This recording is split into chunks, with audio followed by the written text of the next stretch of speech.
जजमान के द्वारा आरती हनुमान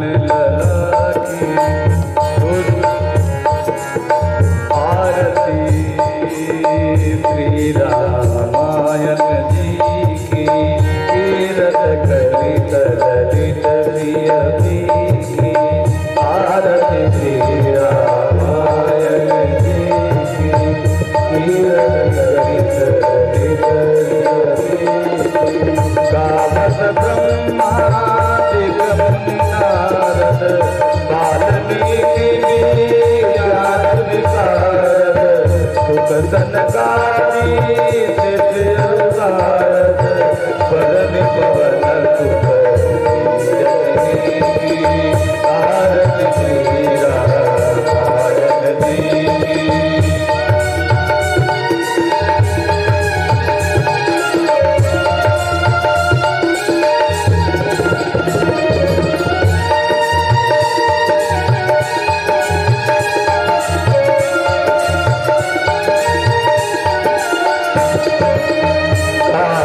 वेद पुराण अष्टदश सहुसार सब ग्रंथन कोरस मुनि जवानी अरुभट मुनि विज्ञानी व्यास आदि कवि वरद बखानी आग आरती श्री रामायण जी की कलिमलहरणी सखी की शुभगतिकार युवती की चलन रोग भव भूरी की नाथ माथ तुलसी की आरती श्री रामायण जी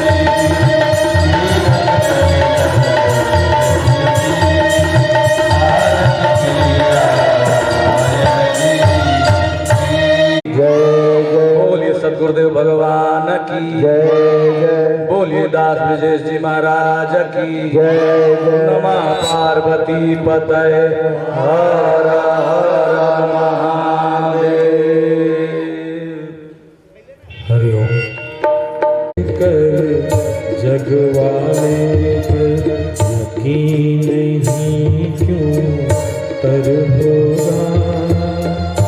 जिसकी रचना इतनी सुंदर, वो कितना सुंदर होगा, वो कितना सुंदर होगा।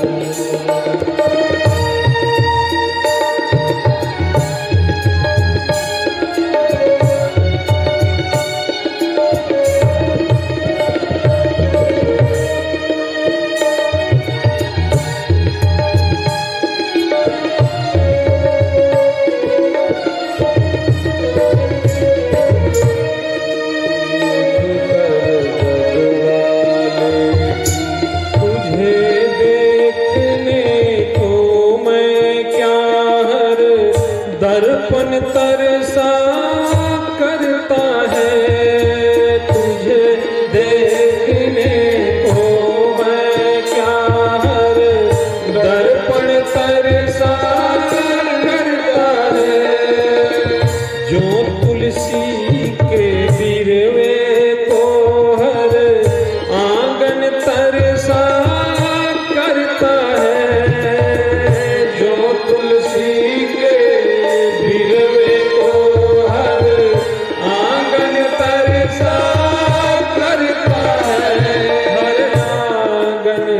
तरसा करता है। अपना रूप दिखाने को हो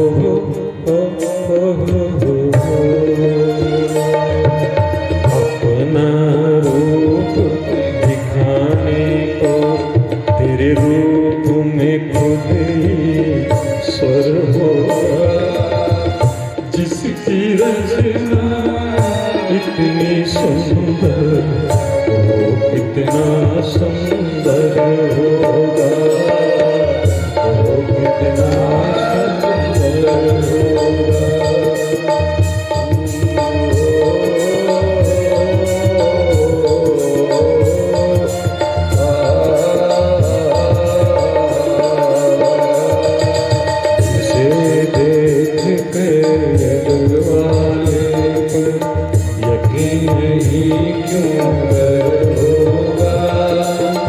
जिसकी रचना इतनी सुंदर, वो कितना सुंदर होगा, वो कितना सुंदर होगा, वो कितना सुंदर होगा।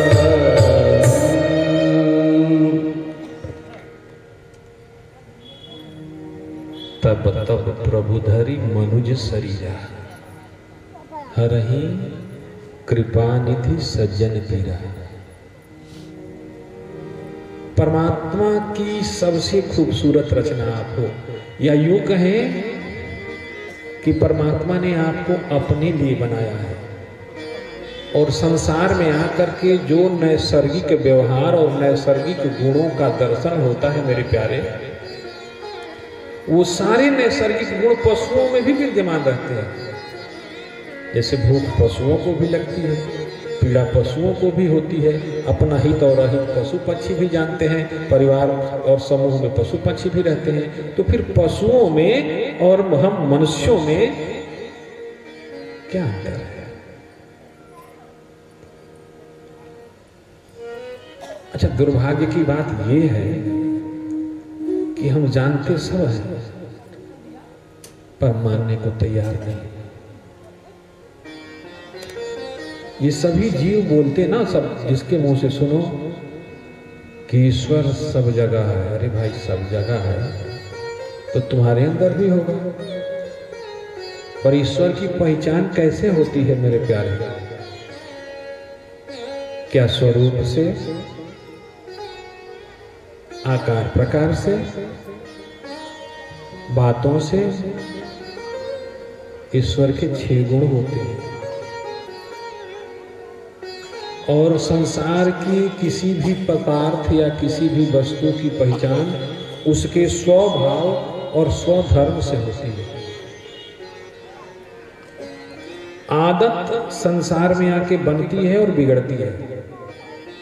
मतलब यहां जो बना है वो यहां बिगड़ सकता है, पर परमात्मा ने जो बना के भेजा है उसको नहीं बदला जा सकता।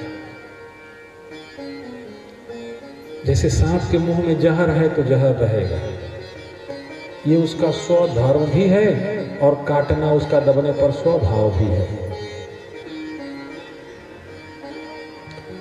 कुत्ते के मुंह में रेबीज रहेगा दांतों में,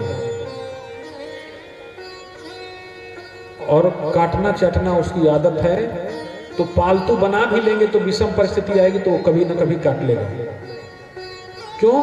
क्योंकि कुछ भी करो, संसार का कोई भी जीव अपना न स्वधर्म छोड़ता है न स्वभाव छोड़ता है। मिर्ची कम से कम तीखी होगी तभी तीखी होगी। ये मिर्ची का नैसर्गिक स्वभाव भी है और स्वधर्म भी है। नमक नमकीन होगा ही होगा। चीनी मीठी होगी ही होगी। सही की गलती? कल राजेश जी बोल रहे थे कि गुरुजी तकिया कलम बना लिए, सही की गलती? तो हमने कहा कि हम पूछते हैं, क्या पता माताएं बैठी हैं इन्हीं से सीखा है हमने, तो कुछ गलत होगा तो सामने गार्जियन बैठे हैं, पूछ लेने में क्या बुराई है। और अपना तो वो संस्कार रहा है कि घर के बाहर कदम भी बिना माँ बाप से पूछे अपन नहीं रखते थे। अभी भी स्वभाव है, बिना जानकारी का रोकने वाला कोई नहीं है, पर बड़ों को सम्मान देना है, ये अपना संस्कार है। माता पिता कब तुम्हारा हित सोचेंगे? श्रेष्ठ बुद्ध जन अग्रज गुरुजन वृंद कब तुम्हारा हित सोचेंगे? और तुम्हारे पूछ लेने से कौन सा तुम्हारा मान मर्दन हो जाएगा? इसलिए राम जी सब कुछ जानते हैं, स्वयं परमात्मा है। पर गुरुदेव भगवान से पूछा, गुरुदेव ये निर्जन कुटिया कैसी है? ये सामने पड़ी हुई शिला कैसी है? ये गंगा कौन है? इनको किसने लाया? क्या राम जी को नहीं पता? यह एक मर्यादा है भारतीय संस्कार और संस्कृति की। कल मैंने बोला था कि माता पिता के विचारों पर विचार मत करो, अमल करो। हो सकता है माता पिता से अधिक पढ़े लिखे हो, अधिक नॉलेज हो, पर निर्णय लेते समय माता पिता की नीयत को देखना, उनके विचार को नहीं। क्योंकि माता पिता की नीयत की तरह बेदाग नीयत तुम्हारे प्रति संसार में और किसी का ना हो। अगर नीयत गलत होती, सोचो तो बाली राम जी का शत्रु था। कौन था? हाँ, बाली ने तो बोला भी था, बोलो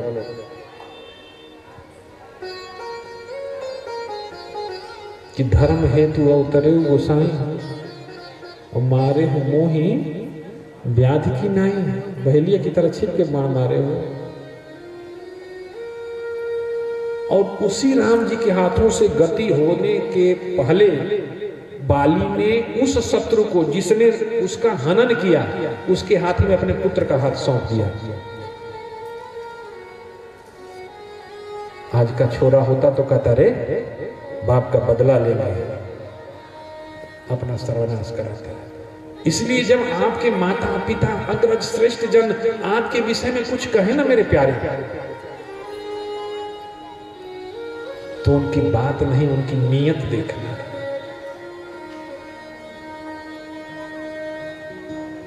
इसलिए शास्त्रों में, इट मीन्स रामचरितमानस में तो यहां तक कहा गया है कि माता पिता और सदगुरु के वचनों पर विचार नहीं करना चाहिए, हित मान करके अमल करना चाहिए। अनेक प्रसंग हैं।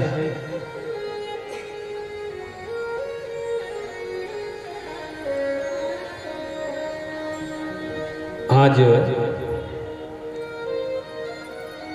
माता पिता की अवहेलना करके बच्चे अपने मन का मनमुखी आचरण करते हैं। अच्छा, जैसे शास्त्रों में कहा गया है, रामचरितमानस में भी कहा गया कि बाँझ का जाने प्रसव के पीड़ा। जिसने पुत्र नहीं जना है उसको प्रसव में कितनी वेदना होती है, इसका क्या आभास है? पढ़ा होगा कहीं कि बहुत पीड़ा होती है, पर बहुत मतलब कितना, ये तो नहीं पता ना। ये जो वेदना सहा होगा, जाके पांव न फटे बेवाई, सेका जाने पीठ पर आए। माता पिता बच्चों के हित के लिए अपना सर्वस्व अर्पित कर देते हैं, कमाई, खुशियां,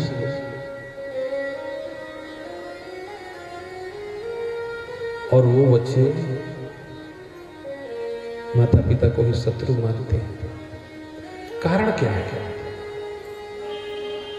एक बार एक गांव में आग लग गई। बहुत सारे लोगों का समूह रहता था गांव में। अब आग लग जाए तो सबको अपने जान की लाली पड़ी। सब अपनी रक्षा के लिए फिक्रमंद होंगे। अच्छा, अभी यही तम्बू हवा आए उड़ने लगे तो सब क्या करेंगे बताओ?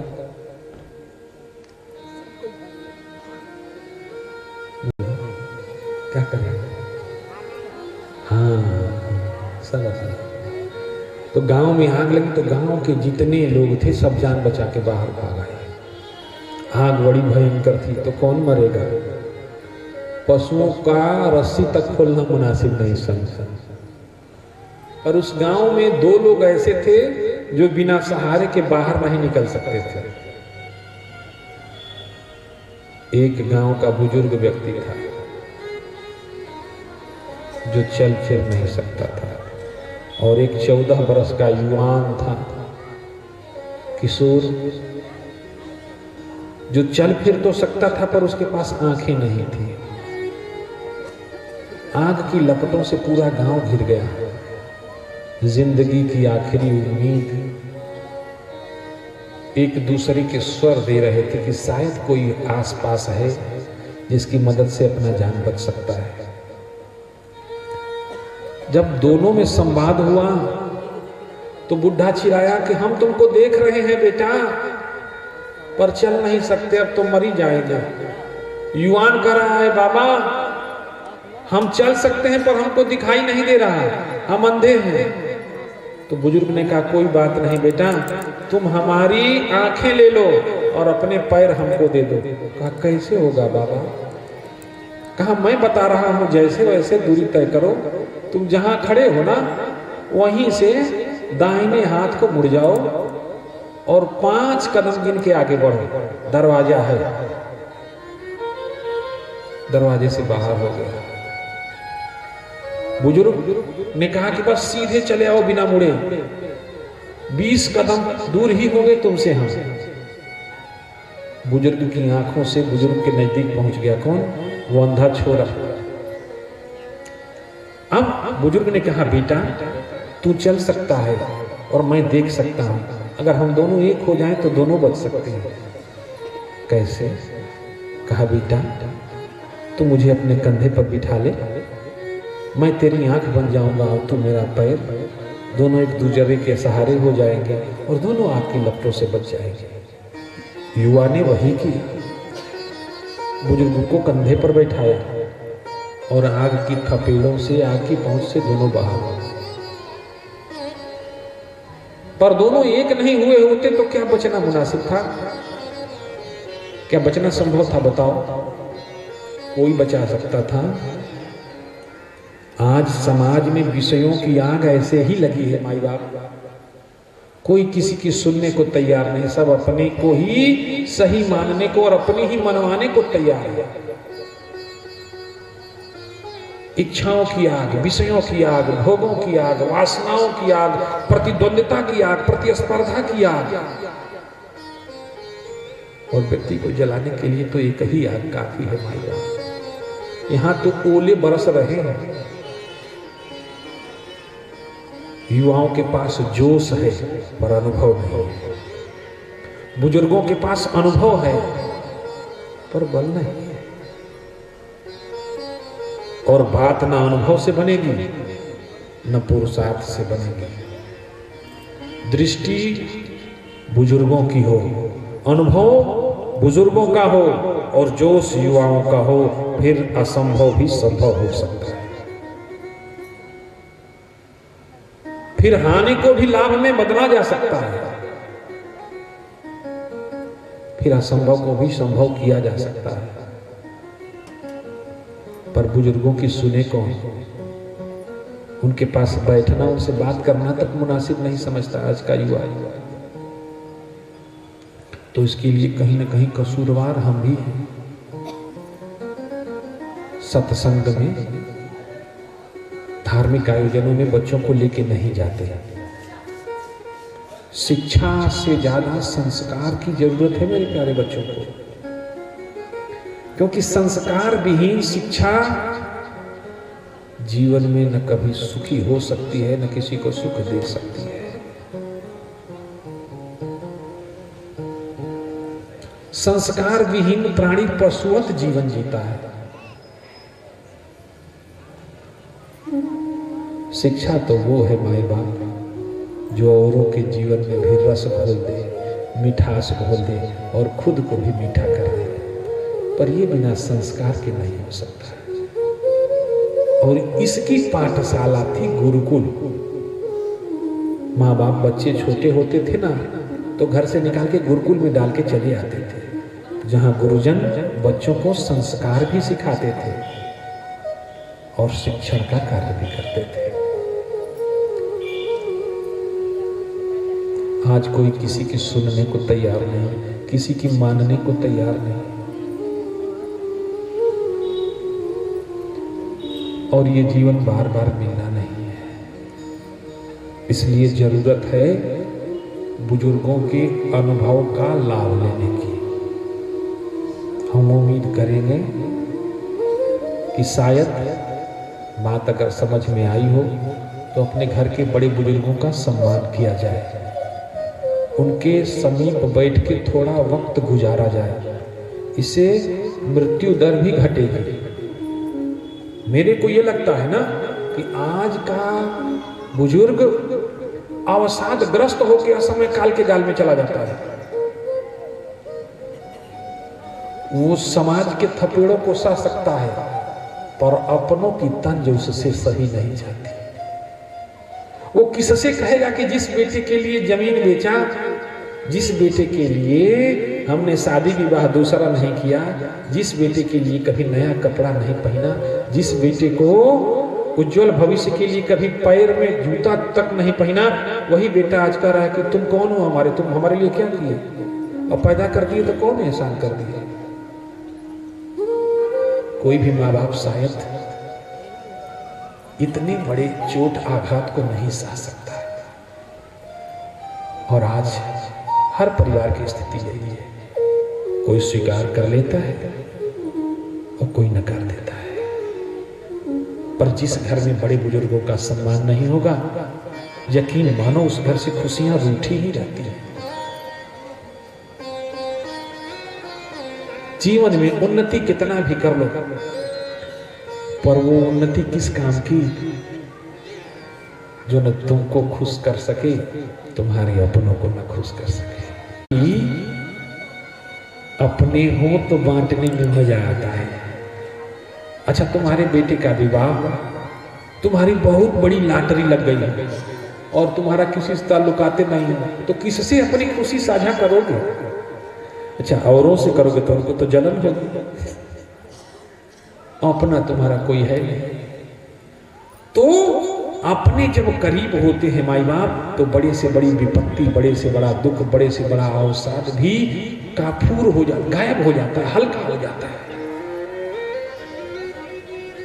और अपने साथ ना होना माई बाप, तो छोटी सी बीमारी भी बहुत बड़े संकट का आभास कराने लगती है। इसलिए जरूरत है अपनों को साधने की। उदार चरितानाम तु वसुधैव कुटुंबकम्। प्रेम ऐसी चीज है माई बाप जिससे सब अपने हो जाते हैं। कौवा किसका धन चुराता है और कोयल किसको धन बांटती है। कागा काको धन हरे, कोयल काको दे, और मीठे वचन सुनाई के जग बस में कर ले। कौवा क्या किसी की थाती चुराता है पर तिरस्कृत होता है, और कोयल किसको गड्डी बांटती है। एक वचन ही तो है माई बाप जिससे पराये भी अपने हो जाते हैं। ऐसी वाणी बोलिए मन का आपा खो, औरों को शीतल करे आपहु शीतल हो। आजकल तो घर के बड़े बुजुर्ग बच्चों से बात करने में कतराते हैं। पिताजी को बच्चे से कहना है पर साहस नहीं होता, कहेंगे क्या पता क्या नाम शराब बोल दे। तो अपनी पत्नी से कहते हैं अपने बेटे को बता दो, और बेटा भी बाप से नहीं कहता, तो उनको समझा दो, हमको मत कहा कर। अरे बारे समाज बोलो सही कह रहे हैं कि गलती। ये कहानी घर घर की है कि नहीं। इसलिए मेरा आपसे प्रार्थना है कि बच्चों को सत्संग में लाएं। अच्छा नहीं लगेगा, सत्य को सहजता से कौन स्वीकार करता है। ये सबने पता है कि एक दिन मरना है, पता है कि नहीं, पर फिर भी जायज नाजायज तरीके से बटोरने की होड़ है कि नहीं बताओ। जबकि उसको पता है कि अपन एक तिनका भी साथ लेके नहीं जा सकते। संचय कितना भी कर लो, आपके पास दो ही ऑप्शन है, नो ही नहीं ऑप्शन। या तो दे के जाओगे या छोड़ के जाओगे। आवता समझ में, लेके तो नहीं जा सकते। इसलिए अगर देना ही है मेरे प्यारे तो बच्चों को संपत्ति के बदले संस्कार दो। संस्कार मिल गया, शिक्षा मिल गई, तो ये उनकी सबसे बड़ी जमा पूंजी होगी। आने वाली नस्लें बर्बाद नहीं होंगी। वरना तो मंदिर में धूप जलाते रहो, अगरबत्ती जलाते रहो और घर को शमशान बनाते रहो। सब खेल मन का ही तो है। मन ने किसको नहीं नचाया।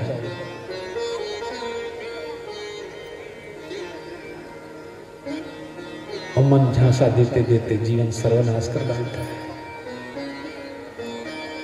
खैर आप लोग भी कहेंगे कि बाबा बातें कर रहे हैं, कथा नहीं सुना रहे। ये कथा मानवीय जीवन की व्यथा ही तो कथा है।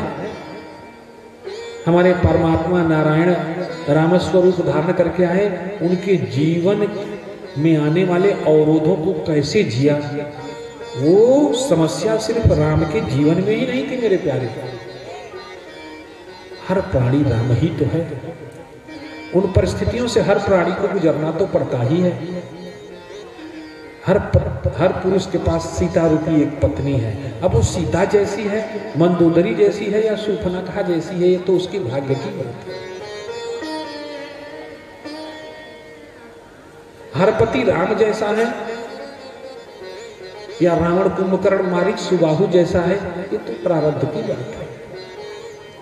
पर प्रारब्ध को पुरुषार्थ से बदला जा सकता है।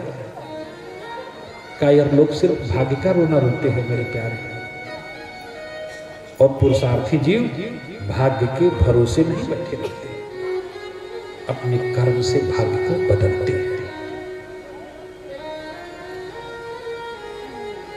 प्रारब्ध और पुरुषार्थ में अंतर समझो।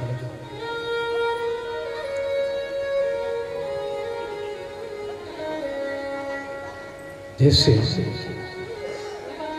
खेती का समय आया, आसमान से बारिश होने लगी।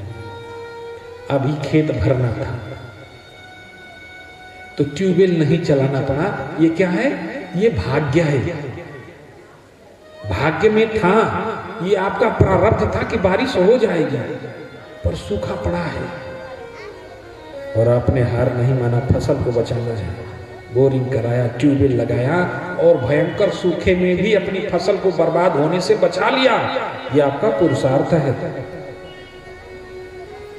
तो कायर लोग हमेशा समय को, काल को, परिस्थितियों को, लोगों को दोष देते हैं। क्यों? क्योंकि वो लड़ना नहीं जानते, लड़ नहीं सकते। और जो लड़ेगा नहीं माई बाप,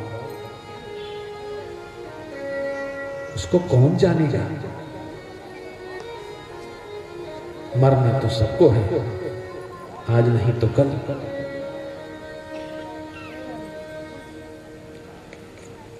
लड़ाई के मैदान से भाग के भला कौन अमर हो जाएगा। पर यह जरूर है कि चुनौतियों का डट कर सामना किया जाए तो तुम्हारे कर्तव्य से, तुम्हारे पराक्रम से, तुम्हारे कर्म तुमको अमरत्व को प्रदान कर दे। इसीलिए तो 9 लाख वर्षों बाद भी आज हम राम जी के चरित्र का अवगाहन करते हैं। 5,500 वर्ष बीत जाने के बाद कृष्ण के चरित्र का अवगाहन करते हैं। 700-800 वर्ष बीत जाने के बाद भी रामानंदाचार्य, तुलसीदास, सूरदास, कबीरदास, मीरा, जायसी, पीपा, तुका, रज्जब, रैदास, यारी, दरिया, गुलाल, बोला, नरसी। क्यों? कर्तव्य के कारण। और गीता में तो कहा भी गया है कि कर्मण्यवाधिकारस्ते मा फलेषु कदाचन। संसार के हर जीव को अधिकार है कर्म करने का,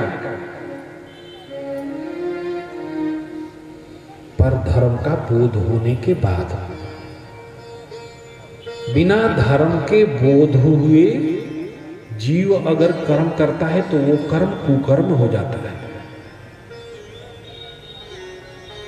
और धर्म का बोध होने के बाद आंख तो वही है ना, पर आंख को पता है कि क्या देखना है और कैसे देखना है। ये आंख का धर्म है।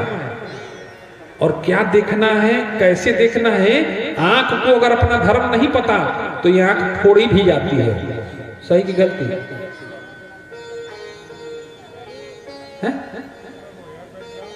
गलत जगह नजर डालोगे परिणाम क्या होगा? आंख वही होती है। यही दृष्टि पत्नी को भी देखती है तो पत्नी का भाव प्रकट होता है। यही दृष्टि माँ को भी देखती है तो माँ का भाव प्रकट होता है। यही दृष्टि पुत्री को भी देखती है तो पुत्री का भाव प्रकट होता है। यही दृष्टि बहन को भी देखती है तो बहन का भाव प्रकट होता है। यही दृष्टि दादी माँ को भी देखती है तो दादी। दृष्टि तो वही है, पर दृष्टि को धर्म का बोध है। वो बोध होने के बाद देखती है तो वो भाव पैदा हो जाता है। इसलिए करने वाले कर्म को करना ही धर्म है। बोध होने के बाद किया गया कर्म ही धर्म है। क्या करने लायक है और क्या करने लायक नहीं है। जो करने लायक है अगर हम कर रहे हैं तो वो धर्म है, और जो करने लायक नहीं है या जानने के बाद भी कर रहे हैं तो वही अधर्म है। सीधी सी बात यूं कहो ना माई बाप कि अगर धर्म नहीं करोगे तो अधर्म होगा। अधर्म कुछ होता नहीं है, धर्म का त्याग करना ही अधर्म है। अगर जीवन में सफल नहीं हुए ना तो असफलता के लिए कुछ करना नहीं पड़ता है। आप सफल नहीं हुए तो असफल तो हो ही जाओगे।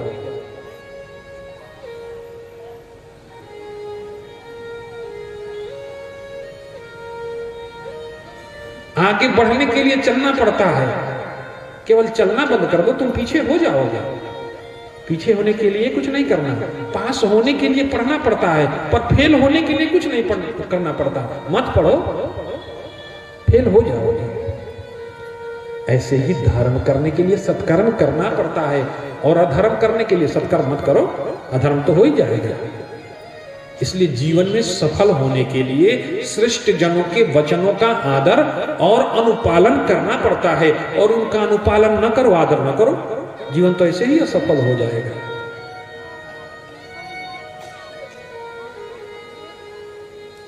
इसलिए भगवान राम के चरित्र को देखो। अभी राम कथा चल रही है।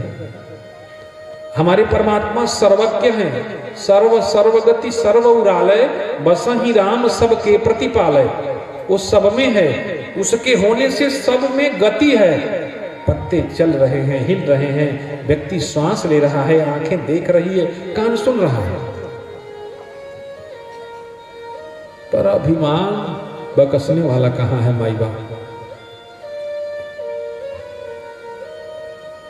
अभिमान ने तो सबको बच्चा दिया, अभिमान अच्छे अच्छों को गिराया, तो अपन साधारण जीव किस खेत की मूली है?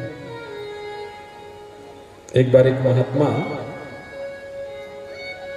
को भूख लगी, अपनी कुटिया में बैठा हुआ था, तो आटा गूंथ के रोटी बनाने लगा। क्या किया? आटा गूंथ के रोटी बनाने लगा। अब रोटी बेल के तैयार हुई तो उसको तवे पर डाल दिया। तवे पर डाल दिया तो अब रोटी जलेगी ना जी, तो उसको उलटना है, तो चिमटे से पकड़ के रोटी को उलट दिया।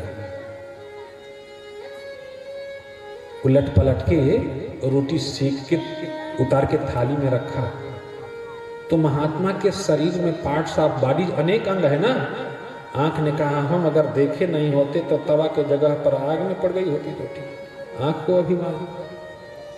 हाथ ने कहा कि हम बेले नहीं होते तो क्या तू देख के रोटी बना लेते?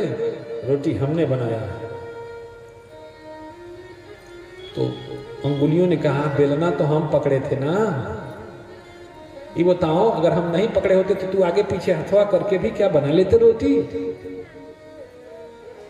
अंगुलियों ने कहा हमने बनाया।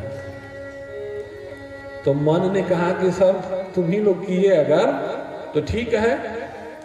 अब की तावे पर रोटी पड़ी और मन चला गया कहाँ? किसी जगह सिनेमा देखने। अब तावे पर पड़ी पड़ी रोटी जल गई।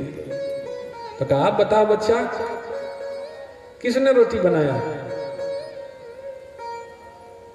संसार के जीवों को कुछ प्राप्त क्या हो जाए, उस उपलब्धि का तमगा स्वयं ले लेता है संसार का जीव। मन के और शरीर के अंगों के आपस की लड़ाई को देख करके भगवान मुस्कुराए, कहा वाह रे अभागा जीव,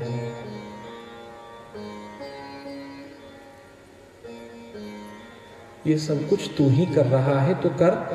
अगली बार तवे पर रोटी पड़ी तो मन ने सोचा इस बार बहुत सुंदर रोटी बनाएंगे।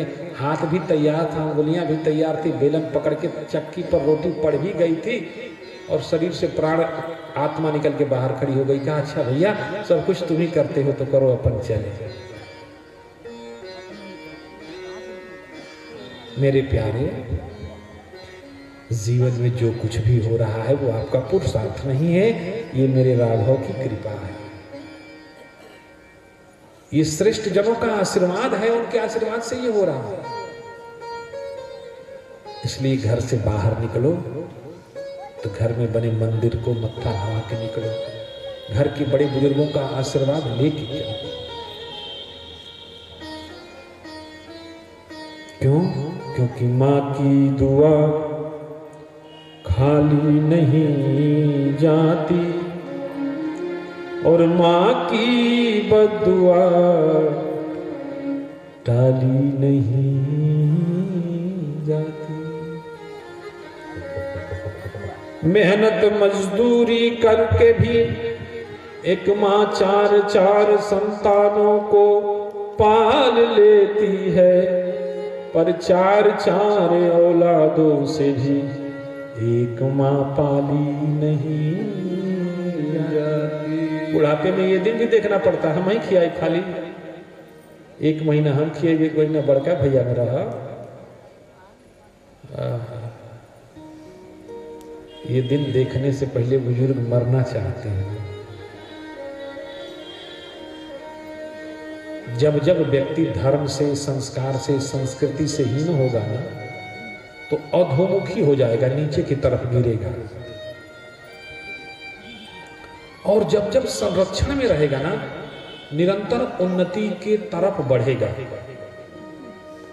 अच्छा, हम आपसे पूछ रहे हैं, गांव में ट्यूबवेल से पहले लोग पानी चलाते थे, अभी चल ही रहा है। क्यों? तो ट्यूबवेल पानी फेंक रहा है और खेत है कहाँ 10-20 बीघे दूर। तो अगर नाली की मेढ़ बना के पानी को बाधा न जाए तो 20 बीघे दूर पानी जा पाएगा?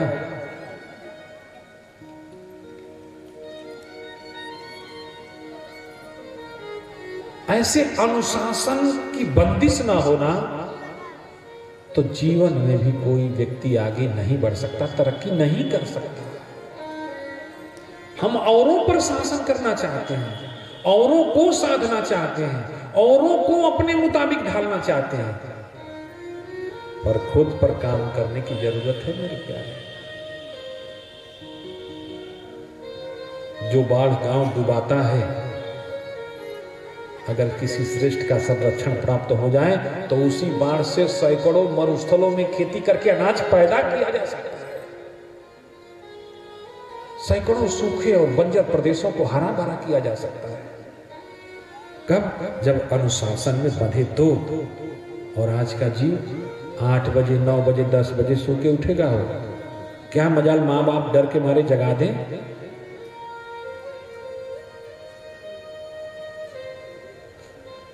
पहले बच्चे माता पिता के उठने से पहले उठ जाते थे, कहीं नजर न पड़ जाए, और सोने के बाद चारपाई पर बैठते थे।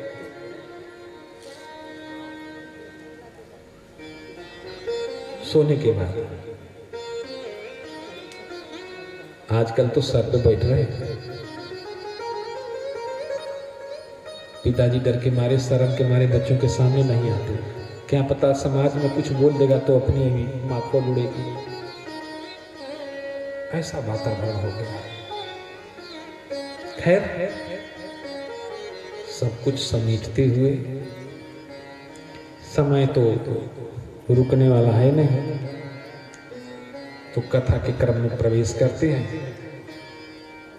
आशा करते हैं कि सब नहीं तो कुछ अगर जीवन में उतार सको। अपने यहां 8 दिन 9 दिन जो भी बोले, अगर उनमें से कुछ भी समझ में आया हो, थोड़ा भी जीवन में उतारने की कोशिश करना। तुम्हारे घर की रूठी हुई खुशियां फिर से लौट आएंगी। तुम्हारा उजड़ा हुआ घर फिर से बसने लगेगा जी। ये सच कह रहा हूं मैं, आजमा के देखना। मौज लूटना है। गोस्वामी तुलसीदास जी की ये डिमडिम घोषणा है कि जो नहाई चह एहिसर भाई, सो सत्संग करे मन लाई। अच्छा बताओ, सूरज के सामने बैठ करके क्या तुमको प्रकाश की भीख मांगनी पड़ेगी? है? दिन के उजाले में सूरज की रोशनी में आके बैठ गए तो क्या प्रकाश की भीख मांगनी पड़ेगी कि तुम प्रकाश से नहा जाओगे? ऐसे ही ये सत्संग सूर्य के समान ही है, और प्रकाश इस सत्संग का ज्ञान है। संत महापुरुष कहते हैं कि जो नहाई चह एहिसर भाई, सो सत्संग करे मन लाई। मन लगा के सत्संग करो, सुनो। सुनते सुनते तुम्हारा अंतः पटल पवित्र हो जाएगा। फिर सत्य क्या है, असत्य क्या है, निंदनीय क्या है, वंदनीय क्या है, इसका बोध होने लगेगा। आजमा के देखो, परिणाम तुरंत दिखेगा। अच्छा, जैसे कौवा आपके नजदीक बैठा है, कुत्ता बैठा है, कुत्ता दुम हिला रहा है, तो मतलब आपसे प्रेम कर रहा है। अब जरा 2-4 डंडा उसको लगा के देखो, काटने को दौड़ेगा। सही की गलती बोलो? कोई तुमको प्रणाम कर रहा है और तुम गाली दो उसको, गाली बको, देखो तुरंत तुमको लौटाएगा कि नहीं लौटाएगा। इस संसार का नियम है मेरे प्यारे। नेचर कभी किसी के साथ बेईमानी नहीं करती। आप जो दोगे वो लौट के आपके पास आएगा। खुशियां बांटो, तुम्हारा घर खुशियों से भर जाएगा, तुम्हारा दामन खुशियों से भर जाएगा। औरों का हित सोचो, तुम्हारा हित होने लगेगा। पर हम तो स्वार्थी हो गए हैं, और ठीक ठीक स्वार्थी भी नहीं हुए। स्वार्थी होना बुरा भी नहीं है, पर जीव यह समझ ही नहीं पाया कि उसका स्वार्थ है क्या। अच्छा कपड़ा पहन लेना स्वार्थ है, प्रपंच रच के अच्छी उगाही कर लेना स्वार्थ है, अच्छा धन कमा लेना स्वार्थ है। तो गोस्वामी तुलसीदास की दृष्टि में गोस्वामी तुलसीदास जी कहते हैं कि स्वार्थ सकल जीव कर एहा, स्वार्थ सकल जीव स्वार्थ सकल जीव कर एहा, स्वार्थ सकल जीव कर एहा। क्या है? खाना कमाना, पहनना ओढ़ना ना, मन क्रम वचन राम पद नेहा, मन क्रम वचन राम पद नेहा, मन क्रम वचन राम पद नेहा। मन से, कर्म से, वचन से, सरकार से प्रीति उत्पन्न हो जाए, भगवान के चरणों से प्रेम पैदा हो जाए। और जप तप नेम व्रत ध्यान धारणा समाधि जो कुछ भी हो, क्या बोला, अष्टांग योग हो, जप तप नेम व्रत ध्यान धारणा समाधि जो भी कुछ हो, ये फल नहीं है, ये साधन है। क्या है? और साधन का उपयोग साध्य तक पहुंचने के लिए किया जाता है।